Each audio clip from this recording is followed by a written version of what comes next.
What's up, everyone?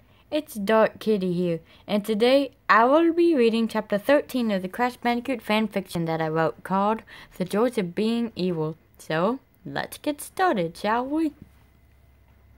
Earth wasn't just a mess, Kobold was too. Beatrix had been using her powers against everyone at the Academy of Evil, but it somehow reached her planet as well. She did not know that yet, but she was soon about to find out. The others on Kobold were panicking, except for Inoxide, that is. He always kept his cool, no matter what the situation was. "Oh, stop your panicking," he said. "I'm sure there's a reasonable explanation for all of this." "This seems to be Beatrix's doing," said Entrance. "The question is, how did her powers come all the way up here?" "And what about Ashley?" said Lyra. "She's still down there somewhere. What if she gets hurt?" "She'll be okay," said Big Norm, giving Lyra a big kiss. "We just have to reason with Beatrix, that's all." "What if she doesn't listen? What if we have to turn her into—" "Don't say it." "Stone." No, honey, let's not talk about that. I'm sure once we reason with her, this will all blow over." "I'm going down there," said Oxide, "but I need one of you to come with me. I can't do this on my own." "I'll come with you," said Entrance. "Besides, I was your assistant at one point." "Fine, I guess you can come. Just don't do anything stupid this time, okay?"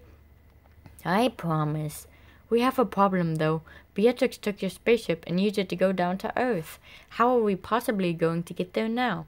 I have spares, you know. Follow me." There were 3 extra spaceships on Kobold. Inoxide and Entrance went inside the one in the middle. They went down to Earth, wondering how much damage Beatrix did to that planet. They landed the spaceship on the other side of the Academy and walked around to the front. What they saw was not pretty. The sky had turned purple and Beatrix was floating in the air, trying to destroy the Academy itself. "Beatrix, stop!" shouted Inoxide. Beatrix looked down to see her uncle and Entrance standing there. "Uncle Oxide?" she asked. "And Entrance, what are you two doing here?" "We came here to resolve the situation. Please, you have to stop this." "Yeah," said Entrance. "I know what your father said, but you don't always have to listen to him. Revenge isn't always the answer, although sometimes it is." "Well, then I guess it is this time," said Beatrix. She flew closer to the skull and destroyed the roof. Everyone ran out, screaming as loud as they could. That was when a feline stepped out, looking up at Beatrix. "Beatrix, they're right," she said. "Revenge isn't the answer. Please, you have to stop." Beatrix looked down to see her mom standing there with tears in her eyes. "Mom?" "Yes, it's me, your mom. What you are doing is terrible, Beatrix. I don't know what to think. Why do you want revenge so badly?" "I want revenge on everyone who tried to tear me apart." "But it was only 2 people, Oxide said. "Why do you want revenge on everyone?" "My dad was right. Trust no one. Now I see what he meant by this planet is the worst. I can't trust anyone here. I'm not even sure if I can trust you now, Uncle." And Oxide gasped. If his niece wouldn't listen to him, Entrance and Roberta would have to try. Roberta stepped forward, ready to say something that was a little harsh. "Beatrix," she said, "the reason I left Kobold was because of you. I didn't want to take care of a child. Heck, your father didn't love me, and so I didn't love him back. I didn't want to be trapped there forever, so I left. I wanted revenge on everyone as well, but I took it out on Kobold." "That is what is happening right now," said Entrance. "Your powers have reached our planet. You have to stop this." "Or what?" asked Beatrix in a harsh voice. "You'll turn me to stone?" "If you won't listen, it will have to come to that," said Oxide. "You don't want that happening now, do you?" Beatrix said nothing, so Roberta spoke up. "What about Ashley? What would you do if you hurt her a second time?" "How did you know about that?" Beatrix asked. Aislinn appeared by her sister's side. She still could not believe that her sister was still alive. "I told her," said Aislinn. "I told her everything about you, and about your best friend." "She's no friend of mine," said Beatrix. "She tried to stand in my way of revenge, but I wouldn't let her. She deserves to die, just like the rest of them do." "Don't talk about her like that. Deep down inside, I know you still love her. If you don't stop this, you will have to be turned to stone. I'm sorry, but it's the only way to stop this madness." "Madness?" These earthlings tried to tear me apart with words, but that will never happen to me. Ashley tried to do the same, but I didn't let her go to my head. She's just like the rest of them. Is that why you want revenge? Because you were bullied? Everyone gets bullied, but they don't ever do stuff like this. They never want revenge. They just get on with their lives and forget about what happened. Please, just listen to us, Beatrix, said Roberta. I'm your mom, so I know you better than mostly everyone here. You can fix this yourself if you just try. You will be able to control yourself. I know you can, and you will. Discord was the next to appear. I can't believe I'm saying this, he said, but they're right, Beatrix. This is getting out of hand. Discord? Beatrix said. Her head started to hurt, and she fell to the ground below her. The sky turned back to its normal color, and so did Kobold. Everyone was happy that everything was back to normal, or so they thought. Discord flew over and hugged Beatrix, who was unconscious. Was she going to die? That was a thought that swirled through all of their minds. No, she could not have possibly died, because she was immortal. She would come around, or at least they hoped so. Natalie and Nina walked to the front of the school and saw Discord holding Beatrix in his arms. They also ran to her, afraid that she was possibly dead. She can't die, said Natalie, tears building up in her eyes. Not now. We've only known each other for a few days. She sniffed and started to cry. Nina did not like Beatrix that much, but she also started to cry. She wasn't much of a crier, so that was very surprising to her. She looked down at Beatrix. There was no sign of breathing. It was obvious that she was dead. Discord held Beatrix closer to his chest and squeezed her in a tight hug. He started to cry himself, but he didn't want to show it. This was the first time he ever cried, so he didn't want anyone else to see him this way. That was when he felt Beatrix move. Her eyes opened and she coughed heavily. Discord? She asked, having a little trouble talking. What happened? You're alive, he said, squeezing her even more. Beatrix never liked hugs, but she felt this was the time to hug someone back, and so she did. Beatrix stepped back and said, Of course I'm alive. Why wouldn't I be? Well, you were unconscious, Natalie said. We thought you had died. Well, that's a nice thought. Thanks a lot, guys. They all laughed at that.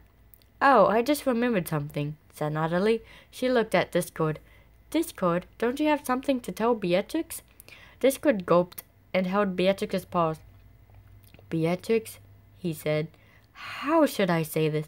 It's just I like you, okay? Beatrix's eyes were wide in shock. One of her closest friends actually liked her.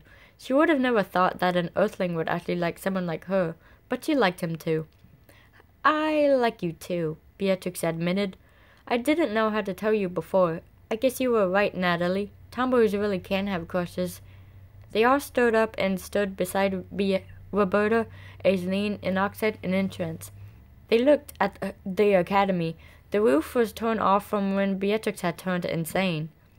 What are we going to do about the academy? asked Natalie. I can fix it, Beatrix said. I caused this mess, so I should be the one to fix it. Hey, Mom, Natalie said. Beatrix has a boyfriend. I do not, Beatrix shouted. We just like each other is all. That reminds me, said Discord. He looked at Beatrix. Beatrix, do you want to go out? You mean like a date? Exactly. I would love to. Told you Beatrix had a boyfriend, Natalie said to her mother. Don't try anything with my niece, you hear? Said Oxide. I promise I won't do anything bad to her, said Discord. Except for this. He brought Beatrix's face closer to his and kissed her on the lips. Beatrix was only 15, and Discord was only 16. She felt far too young for this, but she felt content with it. The others opened their mouths wide. It's not polite to do that, said Beatrix. I'm not polite myself, but I still don't do that. They closed their mouths. That's better. Anyway, let me repair the school. She used her powers to put the roof back together. It looked as good as new. Uncle Oxide, said Beatrix, is it okay if I go back to Kobold? I don't want to be here anymore. Is that what you really want? Oxide asked. Beatrix shook her head. Okay then. I guess this is goodbye then, said Aislinn. We hope to see you soon. Mom, aren't you coming? Beatrix asked her mother. No, said Roberta. My place is down here on Earth. Very well, I'm going to miss you. All of you. We'll miss you too, Aislinn said. Yeah, but mostly me, Discord said. Don't worry, Discord, said Beatrix. I'll come back down here shortly for our date. That still sounds weird. You'll get used to it. Anyways, goodbye. I'm going to miss you greatly. I'll miss you too, Discord. She stepped into the spaceship after Oxide and Entrance went in. We left our spaceship, Uncle, Beatrix said. Shouldn't we go back for it? Those pests can have it, said Oxide. Besides, I always have spares. Oh, I remember that now. The Earthlings watched as the spaceship flew towards space. They would miss Beatrix so much. That was when they remembered that Ashley was still down there. She appeared by their side. Where's Beatrix? She asked. She left, said Nina. We had forgotten you were even down here. Is everyone forgetting about me? How am I going to get back to Kobold now? I'm sure they'll come back for you later once they notice you're gone, said Roberta. Who exactly are you, anyways? I'm Ashley, daughter of Big Norm and Lyra. And who are you? Roberta was left in shock. You're Big Norm's daughter?